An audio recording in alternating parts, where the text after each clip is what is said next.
Aurora Gjoka është një emër tashmë i njohur për qytetin e Lezhës e më gjerë. Një talent i shumëanshëm që mbarth me krenari vlerat e origjinës së saj nga Oroshi, një vend me histori dhe traditë të pasur. Rrallëherë në këtë moshë bashkohen me kaq harmoni dëshira për të kënduar, për të recituar, për të aktruar dhe për të shprehur përmes modelingut. Aurora është pikërisht aty ku pulson ritmi një brezi artistësh me shumë potencial.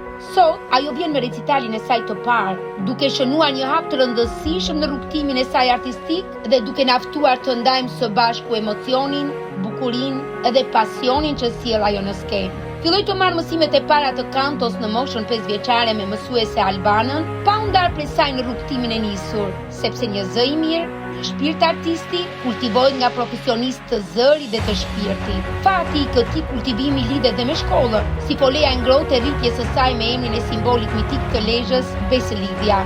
Shkollë e cila është kthyer në një bosh të rëndësishëm në përgatitjen e gjeneratave të reja të artistëve. Pas këtij kultivimi të kujdesshëm artistik vijnë edhe vlerësimet. 22 certifikata janë dëshmi të rëndësishme për një vajzë 9 vjeçare të talentuar si Aurora, ashtu si dhe 2 medalje arje bronzi në takime kombëtare e ndërkombëtare në fushën e muzikës.